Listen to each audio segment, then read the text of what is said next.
మహిమ కలుగునుగాక. సో మరి ఆయన రాజ్యం దేవుడు ఈ భూమి మీదకి తీసుకొని రాబోతున్నారు. పరలోక ప్రార్థనలో ఒక ప్రార్థన అంశం ఉంటుంది. తండ్రి, ఈ రాజ్యము ఎక్కడికి రావాలి?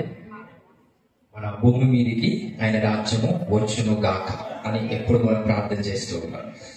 ఆ ప్రార్థన యొక్క ఫలితమే మరి రానున్న రోజుల్లో ఆయన రాజ్యము ఈ భూమి మీదకి రాబోతుంది.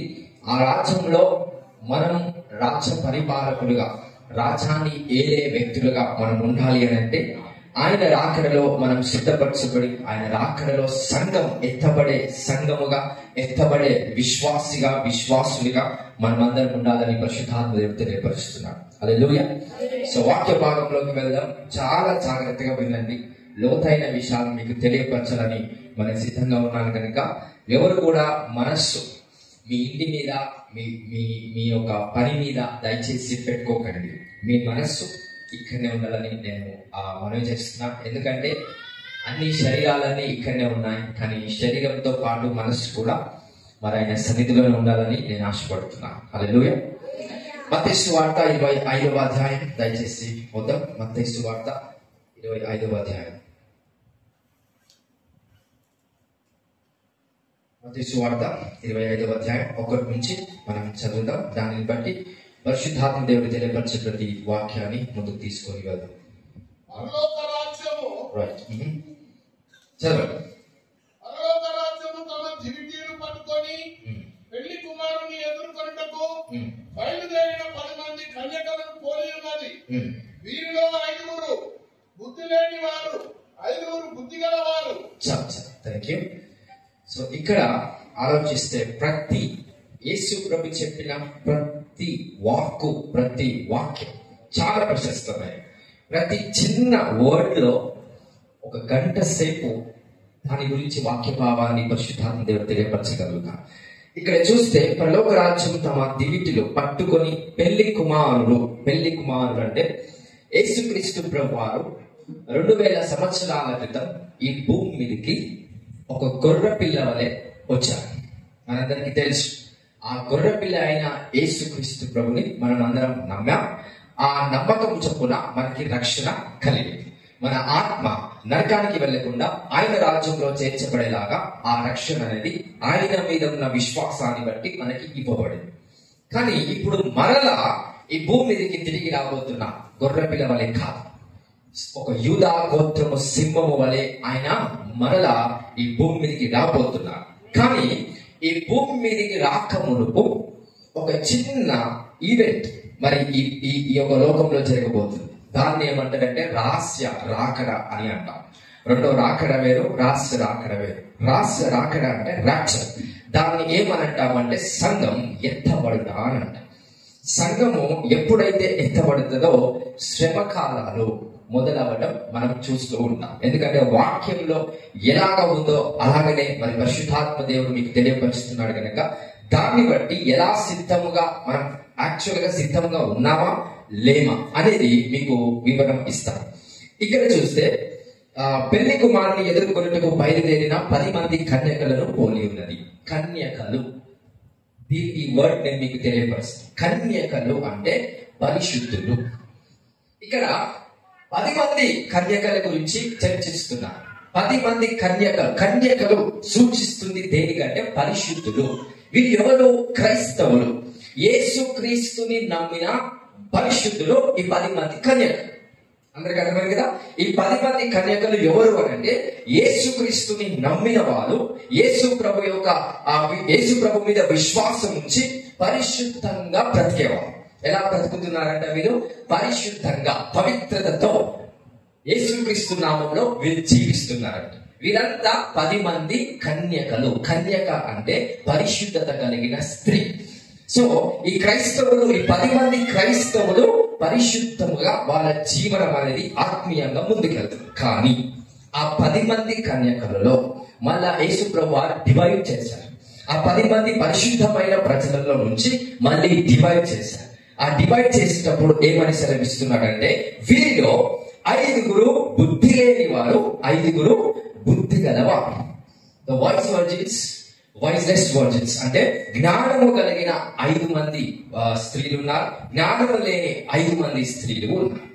కానీ ఫస్ట్ అక్షరం అనగా ఫస్ట్ వర్డ్స్ లో యేసు ప్రభు ఏం సెలవిస్తున్నాడు అంటే 10 మంది కన్యకలు. అంటే యేసుక్రీస్తుని నమ్మిన ప్రతి ఒక్కరు కూడా పరిశుద్ధత కలిగిన వారే. కానీ మళ్ళీ ఆ పరిశుద్ధతలో నుంచి 2 గుంపులుగా చేస్తున్నారు.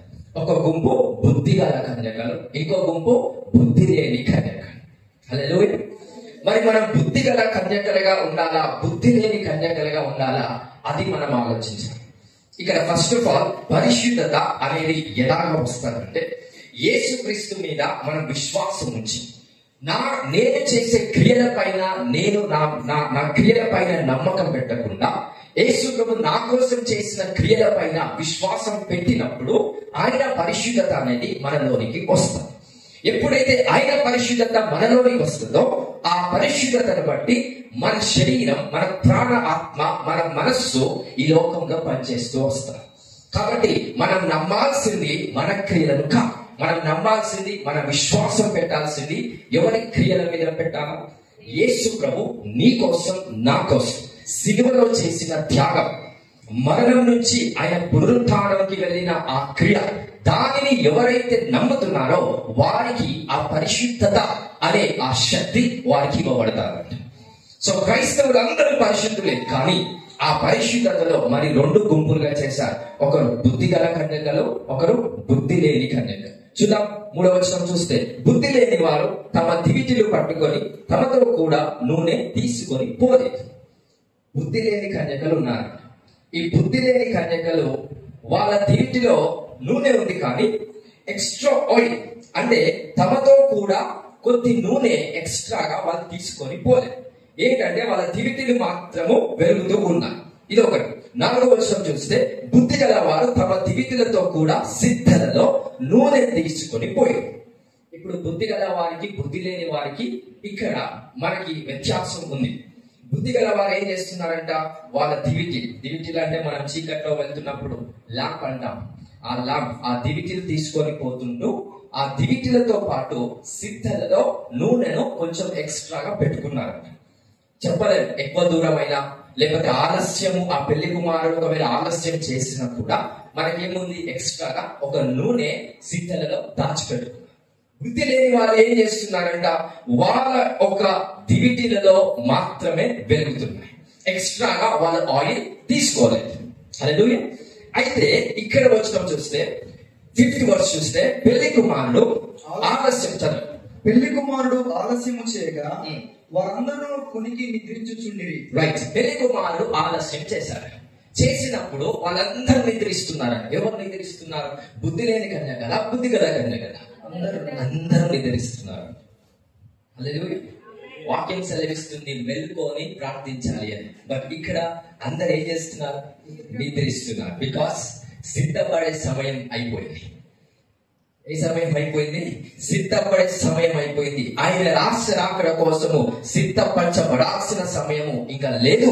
సిద్ధముగా ఉన్నవారే ఆయన రాకడలో ఎత్తబడటానికి, అది కూడా పరిశుద్ధులు అనే గుంపు కాదు, పరిశుద్ధుల నుంచి మళ్ళీ ఇంకొక గుంపును దేవుడు తీసుకొస్తున్నాడు. ఆ గుంపు పేరే బుద్ధి గల కన్యక. ఎప్పుడైతే పెళ్లి కుమారుడు ఆలస్యం చేశారో వారందరూ కొనికి నిద్రించుచుంది. నెక్స్ట్ 6వ వచనం, అర్ధరాత్రి వేళ ఇదిగో పెళ్లి కుమారుడు అతన్ని ఎదుర్కొన్నారంటే ఆమె కేక వినపడింది. ఏం వినిపించిందంట? కేక. పెళ్లి కుమారుడు వస్తున్నాడు. ఈ కేక ఎప్పుడైతే వినిపించిందో దీని గురించి మీకు చరిత్ర తెలియాలి.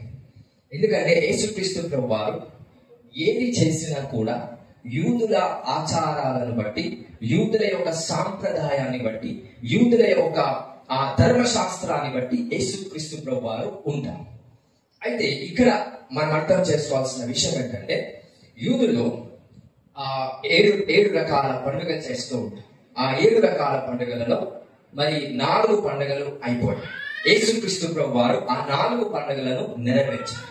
రైట్. పులియని రొట్టెల పండుగ, అలాంటివన్నీ 4 పండుగలు నెరవేర్చారు. ఇప్పుడు 5వ పండుగ ఏంటంటే బూరధ్వని పండుగ. ఆ బూరధ్వని పండుగ ఒకటి ఉంది. తర్వాత తీర్పు దినం ఒకటి ఉంది. తీర్పు దినం అనే పండుగ ఒకటి ఉంది. తర్వాత ఫీస్ట్ ఆఫ్ హార్వెస్ట్ అంటారు. అంటే కోతకాల సమయం అనే ఆ పండుగ, ఆ గుడారాల పండుగ అనేది లాస్ట్ ఒకటి. ఈ 3 పండుగలు యేసు ప్రభువారు ఇంకా నెరవేర్చలేదు. 4 పండుగలు మాత్రమే యేసుక్రీస్తు ప్రభువారు నెరవేర్చారు. సో ఆ 4 పండుగలు మరి తర్వాత చర్చించుకుందాం. మిగతా ఈ 3 పండుగలలో ఫస్ట్ పండుగ వచ్చేసి ఫీస్ట్ ఆఫ్ ట్రంపెట్స్, అంటే బూరధ్వని పండుగ. ఆ బూరధ్వని పండుగ ఎప్పుడు అవుతుందంటే సెప్టెంబర్ మాసంలో ఆ బూరధ్వని పండుగ అవుతుంది. మేబీ ఈ సోమవారం, మంగళవారం ఆ బూరధ్వని పండుగ అనేది జరుగుతుంది. కేక ఎప్పుడైతే వినిపిస్తుందో ఆ కేక ఏంటంటే ఫలానా ఆ టైంలో ఈ బూరధ్వని పండుగ చేయడానికి యూదులు ఏం చేస్తారంటే చంద్రుణ్ణి చూస్తారు. అమావాస్య అయిపోయిన తర్వాత కొత్త చంద్రుడు ఎప్పుడైతే వస్తాడో ఆ కొత్త చంద్రుడిని చూసిన తర్వాత యూదులు ఆ పండుగని స్టార్ట్ చేస్తారు. ఉదాహరణకి ఈ రోజు రాత్రి 9 గంటలకి ఆ చంద్రుడు కనిపించాడు. కొత్త న్యూ మూన్ అంట. కొత్త చంద్రుడు అంటే అమావాస్య అయిపోయిన తర్వాత కొత్త చంద్రుడు మనకి అగుపరచబడతాడు కనుక ఆ చంద్రుడు చూసిన వెంటనే వీరేం చేస్తారంటే పండుగని స్టార్ట్ చేస్తారు. ఈ రోజు రాత్రి 9 గంటలకు కనిపించింది అనుకోండి, రేపు మళ్ళీ రాత్రి 9 గంటల వరకు ఈ ఫీస్ట్ ఆఫ్ ట్రంపెట్స్ ఈ పండుగను వాళ్ళు ఆచరిస్తూ వస్తారు. అయితే కేక అంటే అర్థం ఏంటంటే న్యూ మూన్. ఎప్పుడైతే ఆ చంద్రుడు కనిపిస్తాడో కేక వినిపిస్తాడు. అందుకే అక్కడ బాగా ఆలోచించండి. కేక రాగానే అక్కడ సంఘం ఎత్తబడలేదు. కేక రాగానే కొద్ది సమయం ఇవ్వబడేది. కేక రాగానే అక్కడ ఏముంది, కొద్ది సమయం ఇవ్వబడింది. ఆ సమయంలోనే 7వ వచనం చూస్తే కేక వినిపించిన తర్వాత ఆ సమయంలో వీళ్ళు ఏం చేస్తున్నారు చూద్దాం. 7వ వచనం. అప్పుడు ఆ కన్యకలందరూ లేచి తమ దివిటీలను చక్కపరిచిరి గాని అప్పుడు ఆ కన్యకలందరూ లేచి తమ దివిటీలను చక్కపరిచిరి కానీ బుద్ధి లేని ఆ కన్యకలు మా దివిటీలు ఆరిపోవచ్చున్నవి గనక మీ నూనెలో కొంచెము మా కీయుడని బుద్ధి గల వారిని అడిగిరి. ఏం చేస్తున్నారంట బుద్ధి లేని కన్యకలు? బుద్ధి గల వారి దగ్గరికి వెళ్ళి, అమ్మా మీ దగ్గర నూనె ఎక్కువగా ఉంది, పెళ్లి కుమారుడు ఆలస్యం చేశాడు, మా ఒక దివిటీలలో నూనె ఆరిపోయింది, కానీ మీ చేతిలో నూనె ఎక్కువగా ఉంది కదా, మాకు ఇవ్వండి అని అంటే బుద్ధి గల వారు ఏమంటున్నారు చూడండి ఒకసారి. అందుకు బుద్ధిగల కన్యకలు మాకును మీకును ఇది చాలదేమో, మీరు అమ్మవారి యొద్దకు పోయి కొనుక్కోండి వారికి చెప్పి. అమ్మవారి యొద్దకు వెళ్ళి కొనుక్కోమని వాళ్ళు చెప్తున్నారంట. Let us understand these things. ఇక్కడ మనకి వాక్యం బేసికల్ గా చూస్తే ఒకలాగా అర్థమవుతుంది, బట్ డెప్త్ గా చూస్తే కొన్ని విషయాలు మీకు బయలుపరచాలనుకుంటున్నాను. దైవజనులు, విశ్వాసులు అందరికీ ఈ వాక్యం ఈ చిన్న పారబుల్లో యేసు ప్రభువు వివరణ చేస్తా ఉన్నారు. అయితే నూనె అంటే అభిషేకానికి సూచన. ఏంటది? అనాయింటింగ్. అభిషేకం అనేది విశ్వాసంతో రాదు. అభిషేకం అనేది క్రియను బట్టి వస్తారు. అందుకే విశ్వాసంతో వచ్చేది అభిషేకం కాదు, విశ్వాసంతో వచ్చేది రక్షణ. యేసుక్రీస్తు మీద మనకి ఎప్పుడైతే నమ్మకం, విశ్వాసం ఉంటుందో రక్షణ వస్తారు. అదే దివిటీలు. దివిటి అందరికీ ఉంది, పరిశుద్ధులందరికీ దివిటీలు ఉన్నాయండి. కానీ బుద్ధి గల వారు ఎవరంటే దేవుని రాజ్యం కోసం కష్టపడుతూ, దేవుని రాజ్యం కోసం ప్రయాసపడుతూ చెమట ఓర్చేదే ఎక్స్ట్రా ఆయిల్. ఆ ఎక్స్ట్రాగా సిద్ధలలో నూనె. ఈ సిద్ధలలో నూనె బుద్ధి గల వారు ఎలా సంపాదించుకుంటున్నారంటే, అరే యేసు క్రీస్తు ప్రభు నా కోసము రక్తం కార్చింది, యేసు ప్రభు నా కోసం చనిపోయాడు, నా పాపం వెళ్ళిపోవడానికి ఆయన రక్తము ద్వారా నన్ను క్షమించను. ఇప్పటి వరకు యేసు ప్రభు నా కోసం ఇన్ని చేస్తే నేను ఆయన కోసం ఏమి చెయ్యాలి అనే ఆలోచన కేవలం బుద్ధి గల కన్యకలు మాత్రమే ఆలోచిస్తారు. బుద్ధి లేని వాళ్ళు ఏం ఆలోచిస్తారనంటే, మా కొడుకుకు జాబ్ రావాలని ప్రార్థన చేయండి, మాకు ప్రమోషన్ రావాలని ప్రార్థన చేయండి, నా కాలు నొప్పి ఉందని దానికోసము ప్రార్థన చేయండి, లేకపోతే మా బిడ్డకు గవర్నమెంట్ జాబ్ రావాలి దానికోసం ప్రార్థించండి. దేవుడు అద్భుతాలు చేస్తారంట కదా. అంటే ఫోకస్, దృష్టి మొత్తం కూడా విశ్వాసులది ఎక్కడ, దేని వైపు ఉంది దృష్టి మొత్తము? నాకు మంచి జరగాలి, మా కుటుంబానికి మంచి జరగాలి, వాళ్ళకి మంచి జరగాలి, వీళ్ళకి మంచి జరగాలి. అంటే ఎంతసేపు లోకానుసారంగా ఆశీర్వదించబడాలనే ఆశతో ఉన్న ప్రతి ఒక్కరు బుద్ధి లేని కన్యక, వాళ్ళు కూడా పరిశుద్ధులే, వాళ్ళు కూడా కన్యకలే. కానీ ఏ డైమెన్షన్ లో ఉన్నారు వాళ్ళంటే బుద్ధి లేని కన్యకగా తీర్చబడతారంట. Hallelujah, hallelujah. So because God has improved our system. మన శరీరంతో పాటు మనం ఎత్తబడతాం. ఆత్మ ఒకటే కాదు దేవునికి కావాల్సింది. ఏం కావాలి ఇప్పుడు? శరీరం కూడా ఆయనకు అవసరం. మనం ఎత్తబడుతున్నప్పుడు శరీరం ఇక్కడనే ఉండి ఆత్మ ఎత్తబడుతుందా? కాదు. శరీరంతో పాటు సంఘముగా మనం యేసుక్రీస్తు రాకడ దినమున ఎత్తబడతామంట. హల్లెలూయా. మరి బుద్ధి లేని కన్యకలు ఎవరనంటే వాళ్ళ స్వార్థము కొరకు వాళ్ళు చూసుకుంటూ ఉంటారంట. దేవుని వాక్యం సెలవిస్తుంది, మొదట నా రాజ్యాన్ని నీతిని వెతుకుడి, అప్పుడు అవన్నీ ఏమన్నీ, మాకు జాబ్ కావాలి, నాకు డబ్బులు కావాలి, లేకపోతే మా బిడ్డకి వివాహం కావాలి, లేకపోతే అది చేయాలి, ఇది చేయాలి, ఒకటి కొందాం అనుకుంటున్నాం, ఇల్లు కడదాం అనుకుంటున్నాం, ఒక ప్లాట్ బిజినెస్ చేద్దాం అనుకుంటున్నాం. అన్ని రకాలుగా ఏ ప్రోటోకాల్ ద్వారా దేవుడు చెప్తున్నాడు, మొదట ఆయన రాజ్యాన్ని నీతిని వెతుకుడి, అప్పుడు అవన్నీ తీర్చబడతాయి. అంటే అవన్నీ నెరవేర్చబడాలంటే ఏం వెతకాలి? ఏది వెతకాలి? యేసుక్రీస్తు రాజ్యాన్ని వెతకాలి, ఆయన నీతిని వెతకాలి. ఎవరైతే ఆయన రాజ్యాన్ని నీతిని వెతుకుతారో వాళ్ళు బుద్ధి గల కన్యకగా తీర్చబడతారు. హల్లెలూయా. దేని వెతకాలి మనమందరం? ఆయన రాజ్యాన్ని నీతిని. కానీ చాలా మంది దేన్ని వెతుకుతున్నారు ఈ టైంలో, ఈ జనరేషన్ లో? దేన్ని వెతుకుతున్నారు? దేన్ని వెతుకుతున్నారు? మేము సేవలు వెళ్తున్నప్పుడు కష్టాలు, కొన్నిసార్లు నాకు కష్టాలు వస్తున్నప్పుడు విశ్వాసుల అనుభవాలతో నవ్వుకుంటాను. ఎందుకంటే ఒక ఆమె, ఒక చిన్న సంగతి చెప్తాను. ఒక ఆమె వాళ్ళ భర్త చనిపోయి సంవత్సరం అవుతుంది. ఆంధ్రలో వెళ్ళినప్పుడు సరే ఆదరణ కోసం ప్రార్థన చేద్దామని, సరే అమ్మ దేనికోసం ప్రార్థన చేయాలి అని అన్నారు. నేనేమనుకున్నానంటే నా భర్త చనిపోయాడు కదా, ఇట్లా భూషణ ఎట్లా, దానికోసం ప్రార్థన చేయండి పాస్టర్ గారు అంటారేమో అని అనుకున్నాను. సో యాక్చువల్ గా ఆమె ఏమని నాకు సెలవిచ్చిందంటే, హల్లెలూయా.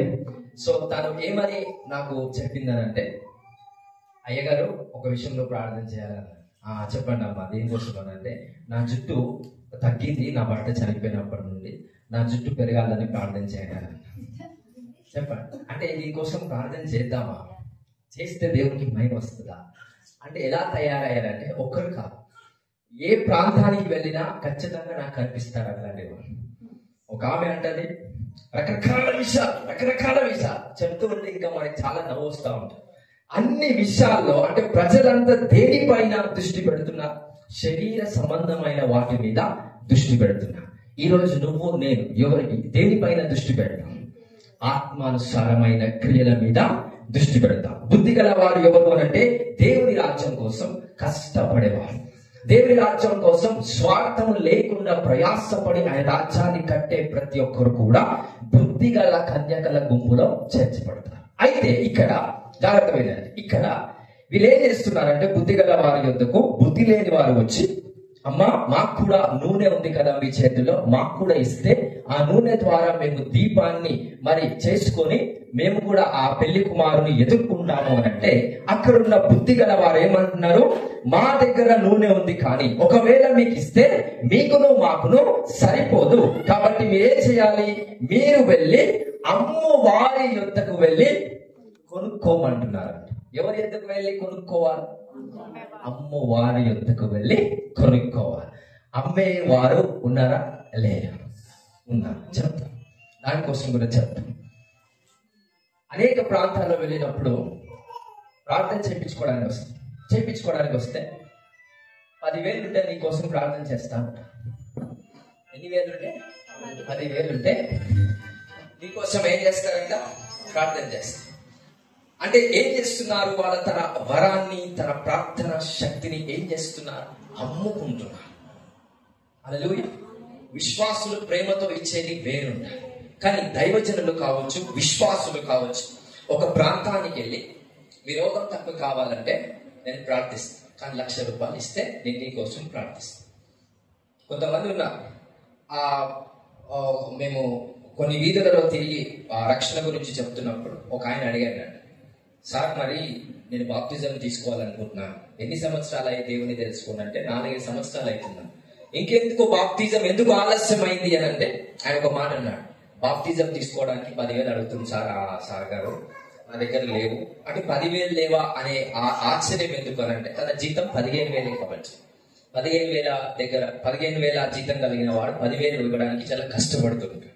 సో ఆ వ్యక్తి మరి ఆ దైవజనుడు 10,000 అడిగాడంట. దేనికోసం? బాప్తిజం, రక్షణ, ఒక ఆత్మను రక్షించడానికి 10,000 అడిగాడంట. నేను ఒకటే మాట, దేవుడు ఉచితంగా ఇస్తాడు, తీసుకుంటావా? కళ్ళు మూసుకొని ఇప్పుడే తీసుకుంటాను అంటే 5 సంవత్సరాలు బాప్తిజం ఆగిపోవడానికి కారణం ఏంటంటే ఎవరో ఆ బాప్తిజాన్ని అమ్మాలనుకున్నారు, ఎవరో ఆ రక్షణని అమ్మాలని తయారయ్యారు ప్రజలు. ఈ బుద్ధి లేని వాళ్ళంతా ఏడికి వెళ్తారంటే అమ్మే వాడి దగ్గరికి వెళ్తారంట. ఆ బుద్ధి లేని వాళ్ళంతా ఎవరు? అద్భుతాలు చేసి ఏదైతే ఈ అద్భుతం నీకు కావాలంటే ఇన్ని వేలు నాకు ఇస్తే ఈ అద్భుతం నేను చేస్తాను, ఈ 1,00,000 రూపాయలు ఇస్తే మీ ఇంటికి వచ్చి ప్రార్థిస్తాను, ఇలాంటివన్నీ కూడా ఎప్పుడైతే ఒక సంఘటన మనం చూస్తున్నామో అక్కడి నుంచి పారిపో అని పరిశుద్ధాత్మ దేవుడు తెలియపరుస్తున్నాడు. హల్లెలూయా, హల్లెలూయా. సో బుద్ధి గల వారు కాబట్టి వాళ్ళు క్లియర్ గా చెప్తున్నారు, ఇప్పుడు సమయం లేదు, అక్కడ బూర మోగించబడింది, కేక వినిపించింది కాబట్టి ఖచ్చితంగా ఇక మా దగ్గర అభిషేకాన్ని మేము విశ్వాసంతో క్రియలతో సంపాదించుకున్నాం, ఒకవేళ మీకు కూడా నూనె కావాలంటే ఇప్పుడు క్రియేట్ చేయడానికి సమయము లేదు కాబట్టి వెళ్ళి కొనుక్కోండి అని. నెక్స్ట్ వర్డ్స్ లో అంటున్నాడు, వారు ఎప్పుడైతే కొనబోచుండగా పెళ్లి కుమారుడు వచ్చెను, అప్పుడు సిద్ధపడి ఉన్నవారు అతనితో కూడా పెళ్లి విందుకు లోపలికి పోయి. వారు కొనబోచుండగానే ఎవరు వచ్చారట? పెళ్లి కుమారుడైన యేసుక్రీస్తు ప్రభువు వారు వచ్చారు. వచ్చిన వెంటనే ఆ సంఘము ఎత్తబడ్డారు. బుద్ధి లేని పరిశుద్ధులు, బుద్ధి గల పరిశుద్ధులు, ఇద్దరు పరిశుద్ధులే, కానీ వాళ్ళకి ఒక స్టేజ్ దేవుడు ఇచ్చాడు. బుద్ధి గల పరిశుద్ధులు, బుద్ధి లేని పరిశుద్ధులు. బుద్ధిగల పరిశుద్ధులేమో దేవుని రాజ్యం కోసం చూస్తూ ఆయన ఏదైతే మన కోసం చేశాడో నేను కూడా దేవుని కోసం యథార్థవంతంగా కష్టపడాలనే ఆలోచనతో వారు ముందుకెళ్తారు. బుద్ధి లేని వారు దేనికోసం చూస్తా? ఉద్యోగాలు, వ్యాపారాలు, అవన్నీ అడగకండి అనట్లేదు. వాక్యం ఏముందో అది పాటించండి. వాక్యం ఏముంది? మొదటగా నా రాజ్యాన్ని, నీతిని వెతుకుడు. అప్పుడు అవన్నీ ఏంటివి? ఈ శరీరానికి కావాల్సిన ఆహారం, బట్ట అన్ని కూడా ఆటోమేటికల్ గా మీ ఒక లైఫ్ లోకి వచ్చేస్తాయి. అంటే దేవుడు మీకు ముందే చెప్పాడు, అలాంటి అవస్థలు తీర్చబడాలంటే మొదటగా నా రాజ్యాన్ని, నీతిని వెతుకుడి. ఇది ఎగ్జాక్ట్ ప్రోటోకాల్. ఈ ప్రోటోకాల్ ని బట్టి ఎవరైతే అంగీకారం చేత ప్రార్థన పూర్వకంగా ముందుకెళ్తారో ఖచ్చితంగా వారు బుద్ధిగల స్త్రీలు, బుద్ధిగల పురుషులు, బుద్ధిగల కన్యకలుగా వారు సంఘముగా ఎత్తబడే అవకాశము మనందరికీ ఉందని నేను భావిస్తున్నానండి. హల్లెలూయా, హల్లెలూయా. ఎంతమంది మరి బుద్ధిగల కన్యకలుగా ఉన్నారు? ఇప్పుడు చెప్పా, ఈ వాక్యం అయిపోయిన తర్వాత చెప్తా. మళ్ళీ దేనికోసం ప్రార్థన చేయించుకోవడానికి వస్తారు చాలా మంది. ఇప్పుడు దేనికోసం ప్రార్థన చేయించుకోవడానికి వస్తూ ఉంటారు దైవజనుల దగ్గరికి. మీ ప్రతి అవసరత ఏంటి? మంచి ఇల్లు కావాలి, అంతే. అన్ని శరీర సంబంధమైన ఆశలే మనకు ఉంటాయి. హల్లెలూయా. ఇక్కడ ఎవరైనా బైబిల్, ఒక చిన్న బైబిల్ కొనుక్కున్న తర్వాత దైవజనుడి దగ్గరికి వెళ్ళి, అయ్యా ఈ బైబిల్ నాకు అర్థమయ్యేలాగా దీనికోసం ప్రార్థన చేయండి, నేను చదివితే నాకు అర్థం కావాలని ఏ రోజు ఆయన బైబిల్ కొన్న తర్వాత దైవజనుడితో చేత ప్రార్థన చేయించుకున్నారా? లేదు. కారు కొనుక్కుంటే, బండి కొనుక్కుంటే, ఒక చిన్న ఏదైనా కొనుక్కుంటే దైవజనుడి చేతిలోకి వెళ్ళిపోతుంది. అయ్యా దీనికోసం ప్రార్థన చేయి. దానికి అంటే శరీర సంబంధమైన విషయం, అంటే ఎక్కువగా శరీర సంబంధమైన విషయాల మీదనే మనం మనసు పెట్టాం. కనుక ఏ ఒక గుంపులో చేర్చబడతామంటే బుద్ధి లేని వారి యొక్క గుంపులో చేర్చబడతాం. Hallelujah, hallelujah. We are led by the spirit. దేవుని ఆత్మానుసారంగా నడిస్తే నీ శరీరంలో, నీ మనస్సులో, నీ రక్తంలో, నీ ప్రాణంలో దేవుని ఆత్మ నింపబడతాడండి. అప్పుడు మోసము, కుట్ర, కుళ్ళు, అసూయ అనేకమైన వాటి కూడా పటాపంచలైపోతారు. ఒకరి మీద కుళ్ళు, అసూయ రాదు. ఎందుకంటే జీవించుచున్న వారు మీరు కాదు, మీ ద్వారా ఎవరు జీవిస్తున్నారు? నజరేయుడైన యేసుక్రీస్తు అనే ఆ పరిశుద్ధుడు మీ ద్వారా జీవిస్తాడు. Hallelujah, hallelujah, hallelujah. These are the things of the mysteries. అందుకే ఆ కేక ఎప్పుడు వినిపించింది అని అంటే ఫీస్ట్ ఆఫ్ ట్రంపెట్స్, భూతత్వాన్ని పండుగల రోజు ఆ కేక వినిపించబడుతుంది. నెక్స్ట్ అదే రాబోతుంది. ఒకవేళ ఈ సంవత్సరం మిస్ అయితే నెక్స్ట్ సంవత్సరం ఖచ్చితంగా వచ్చే అవకాశాలు. ఎందుకు ఇప్పుడు ఎగ్జాక్ట్ గా మరి దేవుని రాకడ కోసం తెలియపరచాలనుకుంటున్నానంటే, బైబిల్ ప్రకారంగా ఉన్న ప్రతి ప్రవచనం నెరవేర్పులోనికి వచ్చేసాయి. మొన్న ఆగస్టు వరకు నేను ఒకటి వేరు చేశాను, ఒక ప్రాఫెసీ. ఆ ప్రాఫెసీ ఏంటంటే, అరబ్ కంట్రీస్ వాళ్ళు, ముస్లిం కంట్రీస్ వాళ్ళు ఎవరైతే ఉన్నారో ఇజ్రాయెల్ మీద యుద్ధం చెయ్యాలి. ఆ ఒక ప్రాఫెసీ ఉంది. నేను ఆలోచిస్తున్నా ఎప్పుడైతుందా ఇంకెన్ని సంవత్సరాల్లో జరుగుతుందో అనుకో. ఒక 3-4 days అయిన తర్వాత వెంబడే సెప్టెంబర్ 9th కి ఒక న్యూస్ వస్తా, ఇజ్రాయెల్ అరబ్ కంట్రీస్ మీద, ముస్లిమ్స్ దేశాల మీద బాంబులు వేశారు. ఇప్పుడు ఆ దేశాలన్నీ కూడా ఒక 50 దేశాలు మొత్తం కలిసి ఇజ్రాయెల్ మీద యుద్ధం చేయడానికి రెడీగా మీటింగ్ పెట్టుకున్నారు మొన్ననో నిన్ననో. అవన్నీ మనకి తెలుసా? తెలియదు. అక్కడ జరిగే ప్రతి పరిణామాన్ని బట్టే వాక్యం అనేది వివరణ ఇవ్వబడుతుంది. ఎందుకు అనంటే, ఇజ్రాయిల్లో జరిగే ప్రతి దాన్ని బట్టే ప్రవచనం నెరవేర్పులోనికి వస్తారు. ఎందుకంటే ఇజ్రాయిల్లో యేసుక్రీస్తు ప్రభువారు పుట్ట, అక్కడి నుంచి ఆరుణమయ్య, రెండో రాకడ సమయంలో ఎక్కడ ఆయన అడుగు భూమి మీద పెడతాడు? ఇజ్రాయిల్లోనే పెడతాడు. ప్రతి ఒక్కటి కూడా ఇజ్రాయిల్లో జరిగే ప్రతి పరిణామాన్ని బట్టి మనం అర్థం చేసుకోవాలి, ఆయన రాకడ సమీపముగా ఉంది. ఈ అరబ్ కంట్రీస్ ఎవరైతే ఇంకా వీళ్ళందరూ కూడా ఈ ఇజ్రాయెల్ మీద యుద్ధం ప్రకటించాలని చూసినప్పుడు, యుద్ధం జరుగుతున్న టైంలో ఒక వ్యక్తి వస్తాడు. ఆ వ్యక్తే అబద్ధ క్రీస్తు, అంత్యక్రీస్తు. ఈ భూలోకంలో ఉన్న ప్రతి అన్యునికి కూడా యేసుక్రీస్తు నిజమైన రక్షకుడని తెలిసింది. కొంతమంది నమ్మిరు, కొంతమంది నమ్మట్లేదు. కొంతమంది నమ్మి నామకే వాస్తే అంటే పరిశుద్ధంగా బతుకుతూ ఏదో చర్చికి వెళ్తున్నారా, మంచిగా ఉన్నారా, చాలు అంతవరకే ఉన్నారు. కొంతమంది అట్లగా చర్చికి వెళ్ళడం సంఘం కట్టబడాలనే ప్రయాసంతో ఉన్నారు, దేవుడు రాజ్యం కట్టబడాలనే ప్రయాసంగా ఉన్నారు. అలాంటి వాళ్ళు మాత్రమే బుద్ధి గల ఆ కన్యకలుగా పోలి ఉంటారు అని వాక్యం మనకి వివరణ ఇస్తుంది. హల్లెలూయా. సో ఇప్పుడు నెక్స్ట్ ప్రొఫెసీ ఏం జరుగుతారంటే, ఈ అరబ్ కంట్రీస్, ముస్లిమ్స్ కంట్రీస్ అన్ని కూడా ఇజ్రాయెల్ మీద యుద్ధం ప్రకటిస్తారు. మీరు చూస్తారు, మీరు ఆ న్యూస్ వింటారు. ఆ యుద్ధం ప్రకటిస్తున్న టైంలో, యుద్ధం అవుతున్న టైంలో ఒక వ్యక్తి లేస్తాడు. ఎక్కడి నుంచి లేస్తాడు, ఏ దేశం కింద వస్తాడో తెలియదు, బట్ ఒక వ్యక్తి లేస్తాడు. ఆ వ్యక్తి ఎప్పుడైతే లేస్తాడో, ఈ ముస్లిం ఆ 50 దేశాలతో ఈ ఇజ్రాయెల్ కి ఒక సంధి అనగా సమాధానం అనే పత్రం రాపిస్తాడు. అంటే 7 సంవత్సరాల సమాధానం అనే పత్రము ఇద్దరి మధ్యలో ఒకటి రాపిస్తాడు. రాపించిన ఆ టైంలోనే మాక్సిమం సంఘం ఎత్తబడే అవకాశం ఉంటుంది. సో అది జరగాలి అంటే యుద్ధం అవ్వాలి. సమాధానం ఉండాలంటే ఫస్ట్ ఏం అవ్వాలి? సమాధానం రావడం కోసం ఫస్ట్ ఏం కావాలి? యుద్ధం. యుద్ధం లేని దగ్గర సమాధానం అవసరమా? లేదు. యుద్ధం ఉన్న చోట సమాధానం అవసరం, శాంతి అవసరం. కాబట్టి యుద్ధం జరిగించబడటానికి ఆల్రెడీ అన్ని దేశాలు కలిసిపోయాయి. ఇప్పుడు ఇజ్రాయెల్ మీద యుద్ధం ప్రకటిస్తున్నాయి అనేక ముస్లిమ్స్ వర్గాలు, లేకపోతే అరబ్ కంట్రీస్, ఇవన్నీ దేశాలు, ఈ ఇజ్రాయెల్ చుట్టుముట్టున్న అన్ని దేశాలు ఇజ్రాయెల్ మీద దండయాత్రకి దిగి వస్తున్నాయి. ఇప్పుడు దిస్ ఇస్ ద లాస్ట్ ప్రొఫెసీ. ఆ ప్రవచనం నెరవేర్పులోనికి వచ్చే ముందు ఆ రాకడ అనేది జరగడానికి ఆస్కారం ఉంటాం. చూద్దాం దానియేలు గ్రంథం 9వ అధ్యాయం. అక్కడ ప్రవచనాసారంగా దానియేలుకి దేవుని ఆత్మ ఆయనకి బయలుపరిచాడు. ఆ దానియేలు గ్రంథం 9వ అధ్యాయం 25వ వచనం చదువుదాం.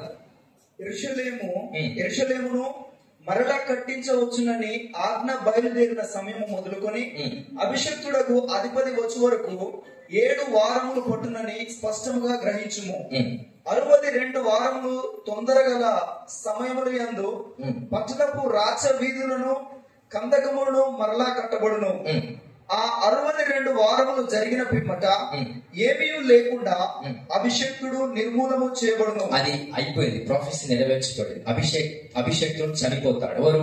యేసుక్రీస్తు ప్రభు. రెండో దేవాలయం యెరూషలేములో కట్టించబడింది, మళ్ళీ కూలిపోతాదని యేసుక్రీస్తు ప్రభు మత్తయి సువార్త 24వ అధ్యాయంలో మళ్ళీ రాయబడింది. సో ఆ కూలిపోయే మునుపు అభిషక్తుడు నిర్మూలమవుతాడనగా ఆ అభిషక్తుడైన యేసుక్రీస్తు ప్రభు వారు చనిపోయాడు, మళ్ళీ తిరిగి లేచి ఆరుణమయ్యాడు. Next verse. వచ్చునని రాజు యొక్క ప్రజలు పవిత్ర పట్టణమును పరిశుద్ధ ఆలయమును నశింపజేయుదురు. వాని అంతము హఠాత్తుగా వచ్చును, మరియు యుద్ధ కాలాంతము వరకు నాశనము జరుగునని నిర్ణయింపబడెను. అతడు ఒక వారం వరకు అనేకులను నిబంధనలను స్థిరపరచును. అతడు ఏం చేస్తాడంటే ఒక వారం వరకు అనేకులకు ఒక నిబంధన, శాంతి నిబంధన తీసుకొని వస్తాడు. ఎంత టైంకి? వారం. ఒక దినము 1000 ఒక వారానికి 7 weeks అంటే 7 రోజులు ఉంటాయి కాబట్టి 7 సంవత్సరాలుగా అక్కడ పరిగణించబడుతుంది. ఎందుకంటే 1వ పేతురులో మనకు రాయబడిన రీతిగా అక్కడ వచనం ఉంది, ఆది కాండంలో అక్కడ ఒక వర్డ్స్ ఉంది. ఆ వర్డ్స్ ని బట్టి ఈ ప్రాఫిట్ ఏదైతే ప్రవచనాసారంగా మనకి తెలియపరచబడిందో ఆ ప్రవచనాసారమైన మూలంతో మనకి ఇవ్వబడిన అక్షరాల సహాయం చేత మనం పసిగట్టగలుగుతున్నాం. ఏంటది? ఒక వారం అనంటే 7 రోజులు, అనగా 7 సంవత్సరములు ఒక వ్యక్తి వచ్చి మరి అరబ్ కంట్రీస్, ముస్లిమ్స్ కంట్రీస్ తో నిబంధన చేస్తాడు. శాంతి నిబంధన అంటే శాంతి ఒప్పందం చేస్తాడు. ఎప్పుడైతే శాంతి ఒప్పందం చేస్తాడో చదవండి. అర్ధవారమునకు బలిని నైవేద్యమును నిలిపివేయును, హేయమైనది నిలుచు వరకు నాశనము చేయవాడు వచ్చును. సో బలి నైవేద్యము నిలిపివేయబడును. ఎప్పుడు నిలిపివేయబడుతుంది? అర్ధకాలము, అనగా ఈ 7 సంవత్సరాలలో మొదటి 3.5 సంవత్సరాల వరకు బలులు నైవేద్యాలు జరుగుతూనే ఉన్నాయి. ఇప్పుడు జరుగుతున్నాయా ఇజ్రాయెల్ దేశంలో అంటే జరగట్లేదు. అది టైం వస్తుంది. బలి నైవేద్యాలు జరగడానికి అన్ని కట్టేశారు. వాళ్ళు ఆర్క్ అంటారు కదా, మందసము, దాన్ని కూడా కట్టేశారు. అన్ని కట్టేశారు. రెడీగా ఏంటంటే బలులు స్టార్ట్ చేద్దామని వాళ్ళు ప్రిపేర్ అయి ఉన్నారు. ఎప్పుడైతే బలులు స్టార్ట్ చేస్తారో అర్ధవారం అనగా 3.5 సంవత్సరాల వరకు వాళ్ళు బలులు చేస్తూనే ఉంటారు. కానీ ఈ అంత్యక్రీస్తు ఒక వ్యక్తి వచ్చి ఏం చేస్తాడు? ఆ బలి నైవేద్యాన్ని ఆపివేస్తాడు. చదవండి ఒకసారి. హేయమైనది నిలిచి వరకు నాశనము చేయవాడు వచ్చును. సో హేయమైనది ఏంటంటే అతని ఒక బొమ్మ, అతని ఒక పిక్చర్. ఏమవుతుందంట? ఇజ్రాయేల్ యొక్క మధ్య ఏదైతే సింహాసనము ఉందో ఆ సింహాసనం మీద మా మెస్సయ్య, మా క్రీస్తు వస్తాడని యూదుల నమ్మకం. కానీ ఎప్పుడో క్రీస్తు వచ్చాడు, మనకి రక్షణ ఇచ్చాడు. కానీ వాళ్ళు నమ్ముతున్న క్రీస్తు ఎవరనంటే అబద్ధమైన క్రీస్తు. సో అతన్ని నమ్ముతున్నారు కాబట్టి ఆ వ్యక్తి వచ్చి ఇజ్రాయెల్ దేశంలో ఒక కుర్చీ వేసుకొని కూర్చుంటాడు, ఒక సింహాసనం మీద ఆసీనుడు అవుతాడు. ఎప్పుడైతే అవుతుందో అప్పటి నుంచి ప్రాబ్లమ్స్ స్టార్ట్ అవుతాయి. అందుకే మత్తయి సువార్త 24వ అధ్యాయం దయచేసి వెళ్ళండి ఫాస్ట్. అక్కడ యేసుక్రీస్తు ప్రభువారు ప్రవచనాన్ని గుర్తు చేస్తారు. 24వ అధ్యాయం 15వ వచనం ఐ థింక్. కాబట్టి ప్రవక్త అయిన దానియేలు ద్వారా చెప్పబడిన నాశనకరమైన హేయ వస్తువు పరిశుద్ధ స్థలమందు నిలుచుట మీరు చూడగానే చదువువాడు గ్రహించునుగాక. యూదులలో ఉండువారు కొండలకు పారిపోవలను, మిద్దెల మీద ఉండువాడు తన ఇంటిలో నుండి ఏదైనా తీసుకొని పోవుటకు దిగకూడదు. రైట్. సో ఇదంతా ఎవరి కోసం చెప్తున్నాడంటే అక్కడ ఉన్న యూదుల కోసం చెప్తున్నాడు. ఎప్పుడైతే ఆ ఏహ వస్తువు అనేది పరిశుద్ధ స్థలం అని నిలుచుట వాళ్ళు చూడగానే ఇంకా అక్కడ ఉండొద్దు. అక్కడ ఉంటే ఏమవుతుందనంటే అంత్యక్రీస్తు ఏం చేస్తాడు? ప్రజలందరినీ ఆకర్షించేసి ఆ ప్రజలందరినీ అతని వైపు మళ్ళేలా చేస్తాడు. దానికోసం ఏం వాడతాడంటే ఒక చిప్ వాడతాడు. ఏం వాడతాడు? ఒక చిప్ ని వాడతాడు. ఒక బియ్యం గింజంత చిప్ ఉంటుంది. ఇప్పుడు మనకి మొదట్లో ఆధార్ కార్డు లేకుండా, ఆధార్ కార్డు మీదనే అన్ని ఉంటాయి. ఆధార్ కార్డుకి బ్యాంక్ ఉంది, ఆధార్ కార్డుకి రేషన్ కార్డు లింక్ ఉంటుంది, ఆధార్ కార్డుకి పాన్ కార్డు లింక్ ఉంటుంది, ఆధార్ కార్డుకి మన బ్యాంక్ లింక్ ఉంటాయి, మన డబ్బులు లింక్ ఉంటాయి. అన్ని లింకులన్నీ దేనికి ఉన్నాయి? ఆధార్ కార్డుకి. ఆధార్ కార్డు లేకపోతే ఈ ప్రభుత్వం ఒప్పుకోదు. మీరు లేనట్టే. ఆధార్ కార్డు లేకపోతే మీరు లేనట్టే. మీకు కావాల్సిన ఒక ఇన్కమ్ ఏదైతే ఉందో అది మీకు రాదు. కాబట్టి ఎలాగైతే ఇలాగుందో అలాగనే రానున్న రోజుల్లో ఈ ప్రభుత్వాలన్నీ కలిసి ఒక మాట చేర్చుకుంటారు. ఆ మాట ఏంటంటే ఖచ్చితంగా ఈ భూలోకంలో ఉన్న సమస్త ప్రజలందరూ కూడా ఒకే దేవుణ్ణి నమ్మాలి. అందరికి అర్థమవుతుందిగా. ఇప్పుడు ఎందుకు యుద్ధాలు అవుతున్నాయి, ఎందుకు సమస్యలు ఎదురవుతున్నాయంటే నా కులం వేరు, నీ కులం వేరు, నా మతం వేరు, నీ మతం వేరు, నీ వర్గం వేరు, నా వర్గం వేరు. ఇద్దరు కులస్తులు గొడవ పడతారు, ఇద్దరు మతస్థులు గొడవ పడతారు. ఈ కులం, ఆ కులం, ఆ మతం, ఈ మతం అనే ప్రతి ఒక్క వ్యక్తి కూడా ఒక దినాన ఒకే మతమైన ఆ అబద్ధ క్రీస్తుకు మొక్కుతారట. ఆ మతం, ఈ మతం అంటున్న ప్రతి ఒక్కరు కూడా ఒక దినాన అబద్ధ క్రీస్తు వస్తారు, అబద్ధ క్రీస్తుకు వాళ్ళంతా మొక్కుతారట. సో ఈయన ఏం చేస్తాడంటే ఒక చిన్న చిప్పును తీసుకొచ్చి నొసటి అందైనను వేద దగ్గర అయినను ఆయన అమర్చబడతాడు. ఒక చిన్న చిప్పు చేత ఎప్పుడైతే మనకు వేస్తాడో, అనగా ఎవరైతే రాసరాకడ ఎత్తబడకుండా మరి భూమి మీదనే ఉంటారో వాళ్ళకు ఒక చిన్న చిప్ ఇస్తాడు. ఆ చిప్పుతోనే వాళ్ళ ఆదాయం అనేది, ట్రాన్సాక్షన్స్ అనేటివి జరుగుతాయి. ఎక్కడ ఉంది బైబిల్లో? ప్రకటన గ్రంథం 13వ అధ్యాయం ఫస్ట్ చదువుతాం. ప్రవచనం అనేది అది నెరవేర్చబడలేదు, నెరవేర్పులోనికి ఉంది. ప్రకటన గ్రంథం 13వ అధ్యాయం 1వ వచనం.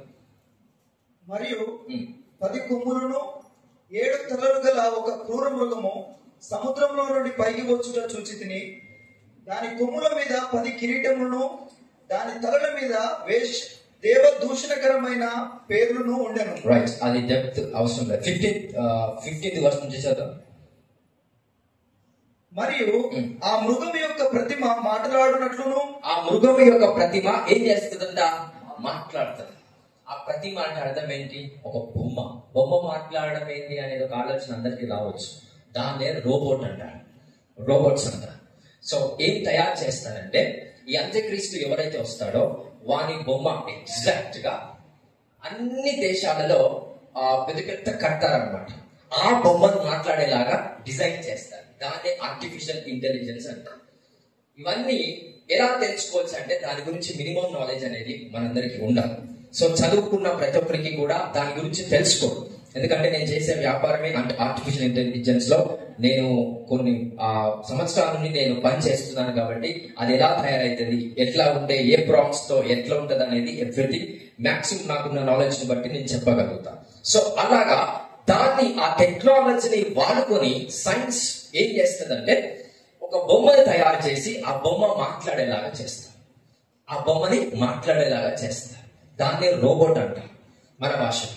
సో ఆ బొమ్మలన్నీ ఎక్కడెక్కడ ఉంటాయంట? అన్ని దేశాలలో ఇట్లా బొమ్మలు అనేటివి విడుదల చేస్తారు. ఆ పిక్చర్స్, ఆ విగ్రహం అనేది విడుదల చేస్తారు. ఆ విగ్రహాన్ని ఎప్పుడైతే అన్ని దేశాలకు విడుదల చేస్తారో అన్ని దేశాలలో ఆ విగ్రహాన్ని కట్టేస్తారంట ఒక గుడిలాగా. అప్పుడు హైందవులు ఉండరు, క్రైస్తవులు ఉండరు, ముస్లిమ్స్ ఉండరు, అరబులు ఉండరు, సిక్కులు ఉండరు, ఎవరు ఉండరు. ఆయన ఒకటే ఒక మంత్రం, ఒకటే ఒక తంత్రం. అదేంటంటే, నేనే దేవుణ్ణి, నేనే దేవుణ్ణి. మరి ఎలా నువ్వు దేవుడుగా నిరూపించుకోవాలంటే, అబద్ధమైన మహత్కార్యాలు, అబద్ధమైన అద్భుతాలను చేస్తాడంట. ఎలా చేయగలుగుతాడనంటే, చదువుకున్న వాళ్ళు కొంచెం వినండి. ఈ చిన్న చెప్పి నేను మీకు కంటిన్యూ చేస్తాను. బాడీలో ఒక క్యాన్సర్ జబ్బు ఉంది. ఫర్ ఎగ్జాంపుల్, మనకి కడుపులో ఎవరికైనా క్యాన్సర్ జబ్బు ఉంది. క్యాన్సర్ జబ్బు వెళ్ళిపోవాలంటే ఇప్పుడున్న ప్రస్తుతం ట్రీట్మెంట్ ఏంటంటే, కొన్ని కిరణాలను పంపించి ఆ క్యాన్సర్ ని తీసేస్తారు. అయితే రానున్న రోజుల్లో ఒక విగ్రహం అని చెప్పాను కదా, ఆ అంత్యక్రీస్తు ఒక విగ్రహం. అంత్యక్రీస్తు ఒక విగ్రహం ఎక్కడెక్కడైతే ఉంటాయో ప్రజలంతా కూడా అక్కడికి వెళ్ళి, అయ్యా నాకు క్యాన్సర్ వచ్చిందని ఆ దేవుడికి మొక్కుతాం. సో ఈ విగ్రహంలో ఏముంటది అంటే, సైన్స్ ఉంటుంది, జ్ఞానం ఉంటుంది, శక్తి. ఏ శక్తి? దేవుని శక్తి కాదు, ఈ లోకానుసారమైన జ్ఞానం ఉంటుంది. సో ఎప్పుడైతే వాడు మొక్కుతూ ఉంటాడో, వాడు ఎప్పుడైతే నిలబడతాడో, వాడి క్యాన్సర్ వెళ్ళిపోయేలాగా అక్కడ నుంచి కొన్ని రేడియేషన్స్, ట్రాన్స్మిషన్స్ అనేటివి జరుగుతాయి. కొన్ని కిరణాలు ఆ విగ్రహం నుంచి వస్తాయి, కరెక్ట్ ఆ కడుపు మీద పడతాయి. ఒక నిమిషంలో ఆ క్యాన్సర్ వెళ్ళిపోతుంది. అంత టెక్నాలజీ రాబోతుంది, అది వచ్చింది కూడా. సో అలాగా ఇంకొకటి, నీ మైండ్ లో నువ్వేమనుకుంటున్నావో ఆ విగ్రహానికి తెలిసిపోతుంది. అందుకే స్టీఫెన్ హాకింగ్ అనే ఒక వ్యక్తి ఉంటాడు. ఆయన ఒకటి కనుక్కున్నాడు. ఆయన కాలు చేతులు అన్ని పడిపోయినాయి, కానీ మనసులో ఏమైతే అనుకుంటున్నాడో, ఈ మనసులో ఒకటి అనుకుంటే ఆడ కంప్యూటర్ మీద ఆయన ఏమనుకున్నాడో చూపిస్తుంది. అర్థమవుతుంది అందరికి?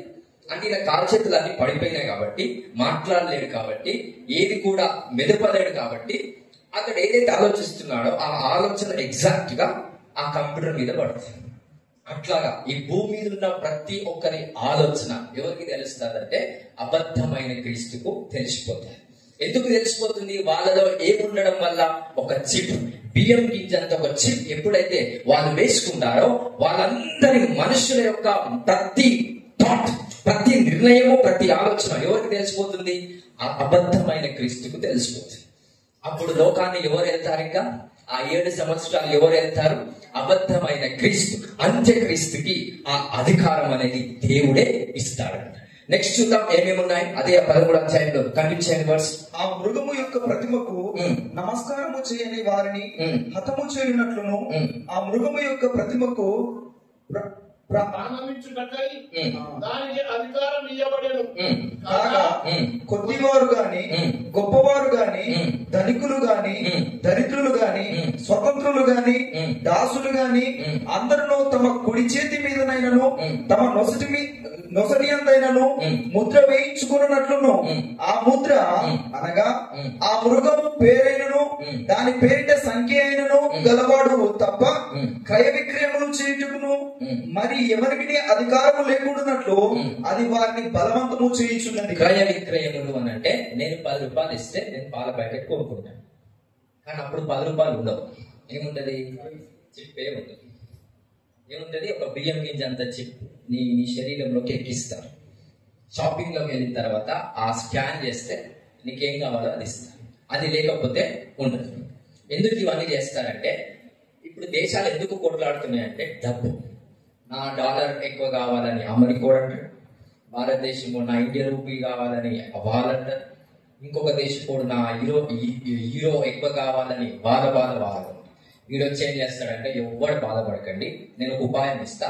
ఆ బియ్యం గింజంతా ఆ చిన్న చిప్ మీరు వేసుకుంటే ఎవ్వరి బాధ ఉండదు.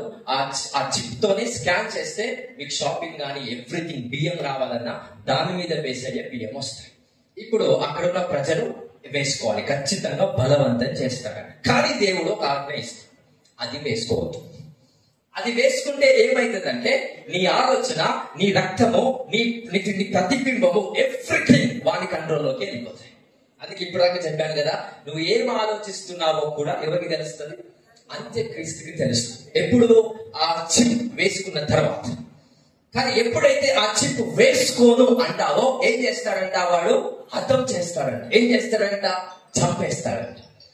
ఎవరైతే అలాగ చనిపోయారో వాళ్ళు పరలోక రాజ్యంలో చేర్చబడతారు. కానీ అంతకు ముందుకే సంఘం ఏమైపోయింది? ఎత్తబడింది.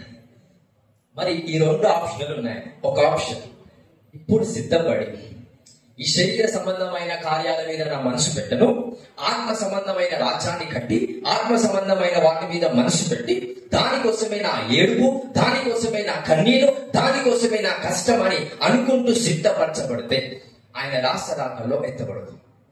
లేదు, ఎత్తబడలేదు అని అంటే తర్వాత తరములో చంపబడాల్సి వస్తుంది, అర్థం చేయబడాల్సి వస్తుంది.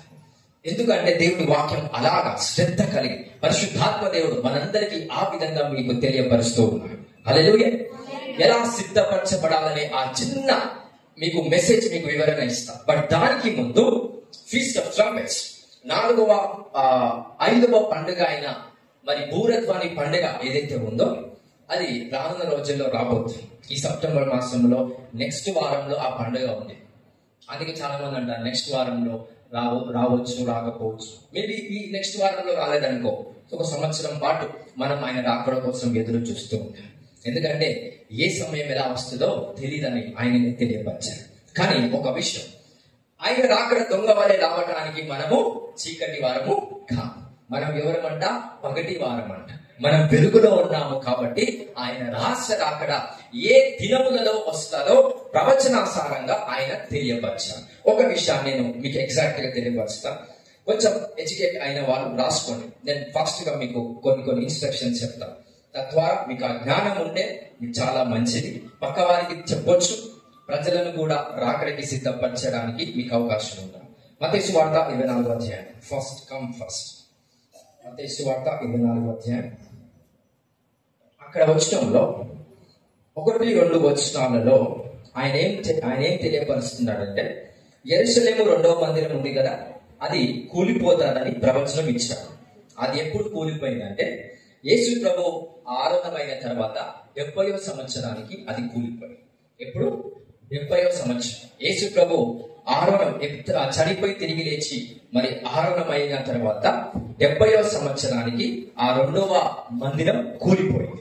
ఇప్పుడు 3వ మందిరాన్ని కట్టడానికే యూదులు ప్రయాస పడుతున్నారు. ఆ 2 వచనాలు అయిపోయాయి. 3 నుంచి 9, 10 3-9-10 వరకు అవన్నీ కూడా ప్రవచనాసారంగా ఏవైతే అక్కడ చెప్పాడో అవన్నీ కూడా అయిపోయాయి. ఇవన్నీ కూడా 3వ వచనం అంటున్నాడు, ఆయన ఒలీవ కొండ మీద కూర్చుని ఉన్నప్పుడు శిష్యులు ఆయన యుద్ధకు ఏకాంతంగా వచ్చి ఇవి ఎప్పుడు జరుగును, అవేంటివో చూద్దాం, నీ రాకడను ఈ యుగ సమాప్తికి సూచనలేవి అని మాతో చెప్పనగా యేసు వారితో ఇట్లనే, ఎవరినో మిమ్మల్ని మోసపరచకుండా చూచుకొనుడి. అనేకులు నా పేరిట వచ్చి నేనే క్రీస్తుని చెప్పి పలువురిని మోసపరిచెదరు. ఇలా చాలా మంది తరతరాలలో నుంచి వస్తూనే ఉన్నారు. నేనే క్రీస్తుని అని మళ్ళీ తిరిగి వచ్చానని చాలా మంది వారు బయటపరుచుకున్నారు. అవన్నీ జరిగాయి. రైట్, యుద్ధాలు జరిగాయి. అవన్నీ రాజ్యము మీదకి రాజ్యము లేస్తా ఉంది. World War I, World War II అవన్నీ అయిపోయాయి. ఇక్కడ 11వ వచనం చూస్తే అబద్ధమైన ప్రవక్తలు వచ్చి పలువురిని మోసం చేశారు. అబద్ధమైన ప్రవక్తలు ఎవరనంటే అద్భుతాలు చేసే వాళ్ళు అబద్ధమైన ప్రవక్తలు కాదు. అద్భుతం అనే పేరు మీద మోసం చేసే వాళ్ళు అబద్ధమైన ప్రవక్తలు. అందుకే వాళ్ళని ఎలా కనుక్కోవాలని వాక్యం సెలవిస్తుంది. అబద్ధమైన ప్రవక్తలు వారి ఫలములను బట్టి వారిని తెలుసుకోవాలి. శక్తిని బట్టి కాదు, వాళ్ళకున్న వరాలను బట్టి కాదు, వాళ్ళకున్న శక్తి అభిషేకాన్ని బట్టి వాళ్ళ నిజమైన ప్రవక్తల అబద్ధమైన బోధకుల అని తెలియదు. దేని బట్టి తెలుస్తుంది? వాళ్ళ ఫలమును బట్టి. వాళ్ళ ఫలాలు ఎలా ఉండాలి? ప్రేమ కలిగి ఉండాలి, స్వార్థం ఉండదు, యథార్థవంతంగా సేవ చేయాలి, డబ్బుల విషయంలో ధనాపేక్ష విషయంలో పడిపోవద్దు. అరే నేను ఇంత కష్టపడి ప్రార్థన చేశాను కదా, వాళ్ళు నాకేమి ఇవ్వట్లేదు అనే ఆలోచన మనకు ఎవరికి కూడా రాకూడదు. అలాంటి ఫలంతో ఉంటే ఖచ్చితంగా యేసు ప్రభు చేసిన త్యాగము మనము మహిమ పరచట్లేదు, మనం చేసిన క్రియనే మహిమ పరుస్తున్నాం అన్నట్లుగా అక్కడ ఆ సూచన మనకి ఇవ్వబడుతుంది. సో అవన్నీ అయిపోయిన తర్వాత 13వ వచనం, అంతం వరకు సహించువాడు వారి రక్షింపబడును. 14వ వచనంలో 2వ రాకడ గురించి మాట్లాడుతున్నాడు. మరియు ఈ రాజసువార్త సకల జనులకును సాక్షార్థమై లోకమందంతటను ప్రకటింపబడును. అటు తరువాత అంతము వచ్చును. సకల జనములకు కాదు, అక్కడ ఏమని ఉంటదంటే సకల దేశాలకు అని ఉంటారు. ఇంగ్లీష్ లో ఉంటారు నేషన్స్ అని. తెలుగులో మనకి జనములకు అని ఇచ్చారు. అఫ్ కోర్స్ జనము అంటే ఒక దేశానికి సూచిస్తుంది, కానీ మనం చాలా మంది వేరే రకంగా అర్థం చేసుకుంటాం, పర్సనల్ గా అర్థం చేసుకుంటాం. కానీ అలా కాదు, దేశాలకు సాక్షార్థమై.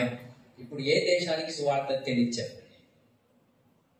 ఫోన్ చేస్తారు రకరకాల దేశాలకి. నాకు తెలియదు ఆ దేశం పేరు.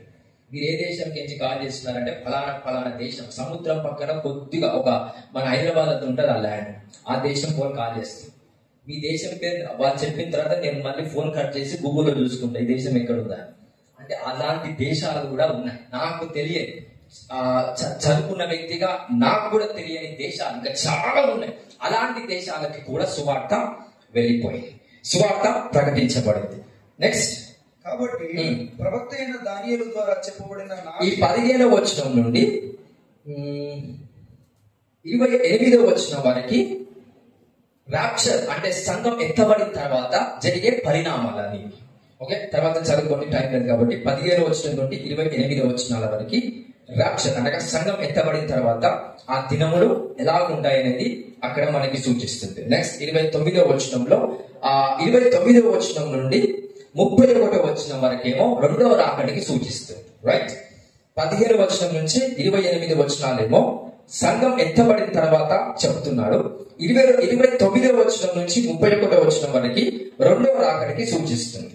తర్వాత 32వ వచనం, ఈ 32వ వచనం నుండి ఏం సూచిస్తుందంటే ఆయన రహస్య రాకడ, సంఘం ఎత్తబడడం చూపిస్తుంది. అది చదువుతా. 32వ వచనం, అంజూరపు చెట్టును చూచి ఒక ఉపమానం నేర్చుకునుడి. అంజూరపు కొమ్మ లేతదై చిగురించినప్పుడు వసంతకాలము ఇంకా సమీపముగా ఉన్నదని మీకు తెలియను. రైట్, ఆ ప్రకారమే మీరు ఈ సంగతులన్నీ జరుగుట చూసినప్పుడు ఆయన సమీపముననే ద్వారముల దగ్గరనే ఉన్నాడని తెలుసుకునుడి. అంజూరపు చెట్టు దేనికి సూచిస్తుంది అంటే యెరూషలేముకి సూచిస్తుంది. దేనికి సూచిస్తుంది? యెరూషలేము అంట లేతదై చిగురించినప్పుడు వసంతకాలము ఇంకా సమీపముగా ఉన్నదని మీకు తెలియదు. ఇంకొక ప్రొఫెటిక్ వాయిస్ ఏంటంటే 34వ వచనం చదవండి. ఇవన్నీ జరుగు వరకు ఈ తరము గతింపదని నిశ్చయముగా మీతో చెప్పుచున్నా. తరము అంటే ఎన్ని సంవత్సరాలు వస్తుంది? తరం 90, 100. ఓకే, అంటే ఒక తరం 100 సంవత్సరాలు. లేకపోతే బైబిల్ ప్రకారంగా ఏమని ఉంటుందంటే 70 సంవత్సరాలు. అధిక బలం కలిగిన వాడు 80 సంవత్సరాలు. ఓకే, సో మానవులుగా సహజముగా ఒక మనిషి యొక్క ఆయుష్ 100 సంవత్సరాలు. దాన్ని తక్కువ చేస్తే మన బలం చాలలేనందున 90 సంవత్సరాలకి లేకపోతే 80 సంవత్సరాలకి మనం తక్కువ చేసుకుంటూ ఉన్నాం. రైట్. ఇజ్రాయెల్ అనగా యెరూషలేము, ఏదైతే ఇజ్రాయెల్ ఎప్పుడు చిగురించింది అని అంట 1948వ సంవత్సరంలో చిగురించింది. ఎప్పుడు చిగురించింది? 1948వ సంవత్సరంలో. దానికి ఒక దేశముగా దానికి ఒక పేరు వచ్చేసింది. అప్పటి నుంచి తన సొంత నిర్ణయాల చేత ఇజ్రాయెల్ అనే దేశము అక్కడి నుంచి చిగురు అనేది మెల్లిమెల్లిగా విజృంభిస్తూ ఉంది. రైట్. ఎప్పుడు? 1948. ఈ కాలము ఎప్పుడైతే వస్తుందో ఆ కాలము అంట 34 వచ్చింది. ఇవన్నీ చదువు వరకు ఈ తరం, ఏ తరం అది? ఈ 32వ వచనంలో ఉన్న తరం గురించి మాట్లాడుతున్నాడు. ఏ తరం అది? అంజూరపు చెట్టు చిగురించే తరం. 1948 నుంచి 2048 ఎన్ని సంవత్సరాల మధ్యలో వస్తుంది? 100. ఒక తరానికి ఎన్ని? 100 వేసుకున్నా. 100 వేసుకోవద్దు, అధిక బలం ఉంటే 80. సరే, 100 వేసుకుంటా. 1948 నుంచి 100 వేసుకుంటే ఎన్ని సంవత్సరాలు వస్తుంది? చదువుకున్నావా చెప్పాలి? 2047. ఇప్పుడు ఏ సంవత్సరం ఇది? 2025. ఇప్పుడు 2048వ సంవత్సరానికి 25వ సంవత్సరానికి ఎన్ని సంవత్సరాలు తేడా? ఇంకా 22. కరెక్టేనా? So 22 years still remain. So ఏవైతే ఇంకా మిగతా సంవత్సరాలు ఉన్నాయో ఆ మిగతా సంవత్సరాల్లో ఖచ్చితంగా ఆయన రాకడ వస్తుంది. ఎలా చెప్పగలుగుతున్నాం? నేను చెప్పండి. వాక్యమే మనకి స్థిరమై తెలియపరుస్తుంది. హల్లెలూయా. ఈ తరంలో అంటే ఎవరైతే యంగ్స్టర్స్, యవనస్తులు ఉన్నారో మీరందరూ ఖచ్చితంగా రాకడని చూస్తారు. ఆ రాకడలో ఎత్తబడాలని అనుకుంటున్నాను. ఒకవేళ ఎత్తబడకపోయినా మీరు రాకడని చూస్తారు. ఎవరైనా కొంచెం రేపు మా వాళ్ళు చచ్చిపోయినట్టు మాత్రం వాళ్ళు రాకడ చూడకపోవచ్చు. కానీ యవనస్తులుగా ఒక 30, 40, 50 సంవత్సరాలు ఉన్న వయసులో ఉన్న వాళ్ళు కూడా, 60 వయసులో ఉన్న వాళ్ళు కూడా ఖచ్చితంగా వాళ్ళు చూస్తారు. ఎందుకంటే 20 సంవత్సరాలలో ఆయన రాకడ వస్తారు. అయితే 2048వ సంవత్సరానికి రెండో రాకడ వస్తుంది. 2048 నుంచి -7 తీయండి. ఎంత? 2041. ఎందుకు 7 తీయమన్నానంటే 7 ఏళ్ల శ్రమ కాలం ఉంటుంది. ఇది చెప్తుంది రహస్య రాకడ గురించి కాదు, రెండవ రాకడ గురించి మాట్లాడుతున్నాం. అంటే రెండవ రాకడకి రహస్య రాకడికి మధ్యలో ఎన్ని సంవత్సరాలు గ్యాప్ వస్తుంది? దానియేలు 9వ అధ్యాయం 27వ వచనం ప్రకారంగా 7 సంవత్సరాలు గ్యాప్ వస్తుంది. సో 2048 నుంచి 7 సంవత్సరాలు వెనక్కి తీస్తే ఎంత? 2041. 100 సంవత్సరాలకు వేసుకుంటే ఇప్పుడు 90 సంవత్సరాలకు వేసుకుంటే 90 సంవత్సరాలకు వేసుకుంటే 1948 నుంచి 90 సంవత్సరాలు ఎంత? 38. 38 నుంచి 7 ఏళ్ల శ్రమ కాలం తీసేది ఎంత? 31. ఓకే. 80 సంవత్సరాలకు తీసుకుంటే రేపు మాపు ఖచ్చితంగా వస్తుంది. కానీ 90 సంవత్సరాలకు తీసుకుంటే చివరికి 2030 లోపు ఖచ్చితంగా ఆయన రహస్య రాకడ రావడానికి ఆస్కారం ఉంటుంది. ఎలా చెప్పగలుగుతున్నాం? ఒకవేళ 90 సంవత్సరాలు తీస్తే, 100 సంవత్సరాలు తీస్తే 2040 లోపు వస్తాం. లేదు 90 సంవత్సరాలే తీస్తే, ఎందుకంటే ఇక్కడ వచనంలో ఉంది కదా 34 వచనం, ఇవన్నీ జరిగే వరకు ఈ తరము గతింపదు. గతించడం అంటే ఏంటి? అంటే 2048లోనే వస్తుంది అనట్లేదు. ఆ తరము గతించదు. అంటే ఆ తరం అనే ఆ టైం ఏదైతే ఉందో ఆ టైం దాటిపోదు. దానికి ముందే ఆయన రాకడ వస్తుంది. ఎగ్జాక్ట్ గా దేవుడు చెప్పే ప్రతి ప్రవచనం యేసుక్రీస్తు నామములో చేరవేయడానికి పరిశుద్ధాత్మ దేవుడు సంఘాన్ని సిద్ధపరచుకుంటూ వస్తాడు. కాబట్టి ఈ మాసంలోనే రావచ్చు, నెక్స్ట్ సంవత్సరంలో రావచ్చు, మిగతా 5, 6 ఏళ్ల కాలంలో ఏ ఒక సంవత్సరంలోనైనా ఖచ్చితంగా ఆయన రహస్య రాకడగా సంఘం ఎత్తబడే అవకాశం చాలా ఎక్కువగా ఉన్నాయి. ఎలా ఎత్తబడుతుందో చూద్దాం. 36 వచనం చదవండి ఫస్ట్. అయితే ఆ దినములను గూర్చి ఆ గడియలను గూర్చి తండ్రి మాత్రమే ఎరుగును గాని ఏ మనుషుడునైనను పరలోకమందలి దూతలైనను కుమారుడైనను ఎరగరు. నోవాహు దినములు ఎలాగుండెనో మనుష్య కుమారుడైన రాకడైనను అలాగే ఉండను. జల ప్రళయమునకు ముందటి దినముల్లో నోవాహు ఓడలోకి వెళ్లిన దినము వరకు వారు తినుచు త్రాగుచు పెళ్లి చేసుకొనుచు పెళ్లి గీచుచు నుండి జలప్రలయములు వచ్చి అందరిని కొట్టుకొని పోవు వరకు ఎరుగకపోయి అలాగనే మనుష్య కుమారుని రాకడను ఉండును. అలాగనే ఆయన రాష్ట్ర రాకడ ఉంటారు. ఇట్లా అలాగనంటే ఎలాగా? ఫస్ట్ నోవా కాలంలో ప్రళయం వచ్చిన తర్వాత మరి పడవను తయారు చేయమన్నాడా? జల ప్రళయం రాకముందే, రాకముందే 7 ఏళ్ల శ్రమకాలం రాకముందే ఆయన సంఘాన్ని ఏం చేస్తాడు? తీసుకొని పోతాడు. ఎందుకు సంఘాన్ని తీసుకొని పోతాడంటే, బాగుడు నా బిడ్డలంటే నాకు అంత ఇష్టం. ఎలా తెలియపరచబడుతుంది? 7 ఏళ్ల శ్రమ కాలంలో సంఘము శ్రమ అనుభవించొద్దు. 7 ఏళ్ల శ్రమ కాలంలో సంఘము ఉండొద్దు. నేనేం చేయాలి? సంఘాన్ని తీసుకొని పోవాలి. ఎప్పుడైతే సంఘం ఎత్తబడుతుందో వెంటనే ఏమైతుందంట? జల ప్రళయం స్టార్ట్ అవుతుంది. అనగా 7 ఏళ్ల శ్రమ కాలం స్టార్ట్ అవుతుంది. ఎలా సంఘం ఎత్తబడుతుంది చూద్దాం. Next verse 40. ఆ కాలమున ఇద్దరు పొలములో ఉందరు, ఒకడు తీసుకొని పోబడును, ఒకడు విడిచిపెట్టబడును. ఇద్దరు పొలములో ఉంటే ఒకరు ఏం చేస్తారంట? ఎత్తబడతారు. ఒకరు అక్కడనే ఉంటారు. ఒక ఆమె సినిమా గురించి మాట్లాడుతున్నారు. ఇద్దరు పని చేసుకుంటారు. అక్కడ వస్తుందని పనులు మానేయకండి, పనులు చేసుకుంటూనే ఉంటాయి. అందుకే అక్కడ మన కేసు ప్రభావం ముందే చెప్పాడు, అది అక్కడ వస్తుందంటే మన పిచ్చులు అందరూ ఏం చేస్తారంటే పనులని మానేసి వేసే అని అంటాము. వాళ్ళు పరిశుద్ధుల కిందికి వస్తారు కానీ బుద్ధిగల పరిశుద్ధులా. సో అక్కడ వాళ్ళు పనులు చేసుకుంటున్న సమయంలోనే ఒక స్త్రీ ఏం చేస్తుంటది? అక్క సినిమా ఈరోజు బాగుంది అక్క, నువ్వు కూడా వస్తే బాగుండదు అక్క. ఇంకొక స్త్రీ ఏం చేస్తుంది? ఏం సినిమానేమో దేవుని రాజ్యాన్ని కట్టాలనే ఆలోచన ఉంది. నేను ఈ పని చేస్తున్నా, ఈ పని అయిపోయిన తర్వాత వచ్చే రాబడితో నేను ఆ డబ్బులతో కొంచెం దైవజనుడికి ఇచ్చో, లేకపోతే నేను సువార్త పరిచర్యకి ఇచ్చో, నేను నా ప్రయాసంతో దేవుని రాజ్యం కట్టాలని ఈమె ఆలోచిస్తూ ఉంటాయి. ఆ ఇద్దరిలో ఎప్పుడైతే ఈమె ఆలోచిస్తుందో సడన్గా నీ కళ్ళెప్ప పాటున ఆయన రాష్ట్ర అక్కడ వచ్చేస్తుంది. ఒక్కసారి కళ్ళెప్ప కొట్టండి, ఒకసారి ఫినిష్. మరొకసారి కళ్ళెప్ప కొట్టాడు. ఎంతసేపు అయ్యి? ఒక సెకండ్ కి తక్కువ. ఒక సెకండ్ అంటారు కదా, ఆ సెకండ్ కి తక్కువ టైంలో నీ శరీరం మార్పు పొంది అదే టైంలో ఆయన రాష్ట్ర రాకలు ఎత్తబడతారు. హల్లెలూయా, హల్లెలూయా. ఎందుకంటే లోకం పుట్టిన మొదలుకొని ఇప్పటి వరకు రాని కష్టాలు రాబోయే దినములలో వస్తాయి.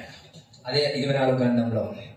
లోకం పుట్టిన మొదలుకొని ఇప్పటి వరకు ఏ ఎక్కువ సమస్యలు వచ్చాయో దానికన్నా ఎక్కువ కష్టాలు, సమస్యలు, అపాయాలు ఇవన్నీ భూమి మీదకి పంపబడబోతున్నాయి. ఆ కష్టాలలో నా సంఘం ఉండొద్దు అనేది యేసు ప్రభు యొక్క చింత. ఆ కష్టాల, నష్ట, ఆ ఒత్తిడి, ఆ ప్రయాసం ఏదైతే వస్తుందో భూమి మీదకి, ఆ భూమి మీదకి వస్తున్న ఆ అనేకమైన ఆ ట్రిబ్యులేషన్ సమస్యలు ఏవైతే ఉంటాయో ఆ సమస్యలలో నా సంఘం ఉండొద్దు అనేది యేసు ప్రభు యొక్క ప్రేమ కలిగిన మాట. మిమ్మల్ని ఒకే ఒక ఆలోచన పురికొల్పేలాగా చెప్తున్నాడు. నేను దేవుడిని నమ్ముకున్నా అంటే కేవలం నీ దగ్గర దివిటి మాత్రమే ఉన్నట్టు. ఎంతమంది నమ్ముకున్నారు దేవుణ్ణి? అందరం నమ్ముకున్నాం. అందరి దగ్గర ఏముంది? రక్షణ అనే దివిటి అందరి దగ్గర ఉంది. వాళ్ళంతా బుద్ధి లేని కన్యక. మరి బుద్ధి గల కన్యకలుగా మార్చబడాలంటే దివిటితో పాటు ఏముండాలి? సిద్ధలలో నూనె. ఆ సిద్ధలలో నూనె అంటే దేవుడు నీ కోసం చేసిన దాన్ని బట్టేమో నీకు దివిటి వస్తాడు. నువ్వు దేవుని కోసం చేసే దాన్ని బట్టేమో సిద్ధలలో నూనె వస్తుంది. ఈ రెండు ఉండాలి. చాలా మంది ఒక పక్కే ఉంటారు. అరే దేవుడు నా కోసం చేశాడని, సయ్యా నీకే స్తోత్రం అనుకుంటా అక్కడనే ఉంటా. 4 గోడల మధ్య ప్రార్థన చేసుకుంటూ ఉంటారు. వాళ్ళు పరిశుద్ధులే, కానీ బుద్ధి లేని పరిశుద్ధులు. నా కోసం నువ్వు ఇది చేసావయ్యా, అది చేసావయ్యా అని చెప్పుకొని ఏడవడం కాదు. ఏదైతే చేశాడో అది లోకానికి చూపించడమే బుద్ధి గల కన్యకల యొక్క శక్తి ప్రభావం. దేవుని రాజ్యాన్ని లోకానికి చూపిస్తున్నప్పుడు కష్టాలు రావని యేసు ప్రభు చెప్పాడా? లోకము మిమ్మల్ని హింసిస్తారు. సువార్త చెప్తున్నప్పుడు, దేవుని కోసం బలమైన మాటలు ప్రజలకి చెప్తున్నప్పుడు నిన్ను ఏదైనా చేయంటారా? ఏదైనా చేస్తా. కష్టాలు వస్తా, శ్రమలు వస్తా. అవన్నిటిని లెక్క చేయకుండా దేవునిలో ముందుకు సాగిపోవటమే బుద్ధిగల కన్యకల యొక్క లక్షణం అని. హల్లెలూయా. మరి ఒకరు ఎత్తబడతారు, ఒకరు విడిచిపెట్టబడతారు. నెక్స్ట్ 41 వచనం. ఇద్దరు స్త్రీలు తిరగలు విసురుచుందరు. ఇద్దరు స్త్రీలు ఏం చేస్తారంట? ఒక జొన్నలు గడ్డ చేయడానికి విసురుతా ఉంటారు. అది విసురుతా ఉంటారంట. ఎవరు? ఇద్దరు స్త్రీలు. నెక్స్ట్, ఒకటి తీసుకొని పోబడును, ఒకటి విడిచిపెట్టబడును. కావున ఎందుకు ఒక్కతే తీసుకుని పోబడతా, ఒక్కతే ఎందుకు విడిచిపెట్టబడతా? ఇద్దరు మాట్లాడుకుంటున్నారంటే ఇద్దరు క్రైస్తవులే. అక్కడ వచనంలో ఆ భావం. ఇద్దరు దేవుని నమ్మిన వారు. ఒకరేమో దేవుని నమ్మిన వారు, అక్క నా కోసం ప్రార్థించాలి, ఏం చేయాలి, ఈమె కోసం ఏం ప్రార్థించాలి. లీస్ట్ మన మార్కెట్ లో పోయిన తర్వాత లీస్ట్ రాసిస్తాం. వంటలు ఉండేటోడు ఒక పెద్ద లీస్ట్ ఇస్తారు. ఇష్టం అమ్మాయిని తీసుకొని రాకుండా నేను రేపు వంటలు చేసిస్తా అంటాడు. ఆ లీస్ట్ ఎంత ఎక్కువ పొడుగు ఉంటుందో అంతకన్నా ఎక్కువ పొడుగు మన ప్రార్థన లీస్ట్ ఉంటుంది. నా కొడుకుకి జాబు, ఆ జాబ్ లో 30,000-40,000 సాలరీ, ఆ సాలరీ వచ్చిన తర్వాత మంచిగా ఉండాలి, ఆరోగ్యంగా ఉండాలి, ఏ నొప్పి ఉండొద్దు, ఏ కష్టం ఉండొద్దు, నా బిడ్డ వివాహం జరగాలి, వచ్చేటోడు మంచిగా ఉండాలి, ఆయనకి ఉద్యోగం కావాలి, వచ్చేటోడికి మళ్ళీ గవర్నమెంట్ జాబ్ కావాలి. ఇవన్నీ లిస్ట్ రాస్తే నీ నెల సరుకులు కాదు కదా, నీ సంవత్సరం సరుకులు ఒక పేపర్ మీద రాస్తే దానికన్నా ఎక్కువగా నీ ప్రార్థన సరుకే ఉంటుంది. అవన్నీ ప్రార్థన సరుకులు అంట ఒకరు చెప్తూ ఉంటారంట. ఇంకొకరి ప్రార్థన సరుకులేమో దేవుని రాజ్యం ఎలా కట్టాలి, ఎవరికి సువార్త చెప్తే ఎలా రక్షించబడతారు అనే భారం ఉంటారంట. సడన్గా ఆ భూతధ్వని ఎప్పుడైతే వస్తుందో దేవుని రాజ్యం కోసం ఆలోచిస్తూ పిచ్చివారిగా ఆలోచిస్తూ ఉన్న ఆ వ్యక్తిని దేవుడు తీసుకొని పోతారు. ఎవరైతే సరుకులన్నీ రాసుకొని నా కొడుకు అట్లా, నా బిడ్డ ఇట్లా, బాబోయ్ మేము దైవజనులముగా మీ ఆత్మను బలపడాలనే ప్రార్థన కన్నా ఎక్కువగా ఏం ప్రార్థన చేసేటట్టు మమ్మల్ని మార్చేయాలంటే విశ్వాసులు, మమ్మల్ని మార్చేసిన విశ్వాసులంతా దైవజనులే మార్చేసి, ఒకవేళ ఆశీర్వాదం కోసం ప్రార్థన చేయకపోతే విశ్వాసులు రాళ్ళని తీసుకొని దైవజనులు కొట్టేస్తారు. అట్లా ఆ విధముగా సంఘాలు తయారైపోయారు. హల్లెలూయా, హల్లెలూయా. ఎట్లా కొట్టేస్తారంటే ఒక పలానా సంఘంలో ఒక మంచి ఫంక్షన్ అయింది. ఫంక్షన్ అంటే దేవుని కోసం ఇలానే మీటింగ్ ఏర్పాటు చేసి యానివర్సరీ చర్చెస్ లో కొన్ని ఉంటాయి. ఉన్నప్పుడు ఒకరు బియ్యం ఇస్తారు, ఒకరు స్పాన్సర్ చేస్తారు, ఒకరు ఇంకోటి స్పాన్సర్ చేస్తారు. వాళ్ళందరి పేర్లు ఎక్కడ చెప్పాలి? చెప్పాలి. సరే 5 మంది పేర్లు చెప్పి ఒకరి పేరు చెప్పకపోతే వాడే చేస్తాడు. నెక్స్ట్ ఆదివారం నుండి బంద్. అంటే ఎంతసేపు ప్రజలు దేనిపై దృష్టి పెడుతున్నారు? దైవజనుడు నా పేరు చదివిందా, నేను లైఫ్ స్పాన్సర్ చేస్తున్నాను కదా, నేను బియ్యం స్పాన్సర్ చేసిన, నేను చికెన్ స్పాన్సర్ చేసినాను కదా, దైవజనుడు నా పేరు మర్చిపోకుండా సహాయం చేయండి యేసయ్యా అని మనం ప్రార్థన చేస్తారు మనుషులు. అంటే దైవజనుడు వచ్చి పలానా వ్యక్తి చికెన్ ఇప్పించాడు, చప్పలు కొట్టండి అనగానే అందరూ అయితే చప్పలు కొడతారో, ఆ చికెన్ ఇప్పించిన వారి కోసం చప్పలు కొట్టిన తర్వాత అప్పుడు ఆ చికెన్ ఎవరైతే ఇప్పించారో ఆ మనసుకు ఏమైపోతుందంట? తృప్తి వస్తుంది. మరి ఎంతమందికి ఆ తృప్తులు ఉన్నాయి? దయచేసి అలాంటి తృప్తి ఉంటే కనుక ఈ రోజే యేసుక్రీస్తు నామములో అవన్నీ వెళ్ళిపోనుగా.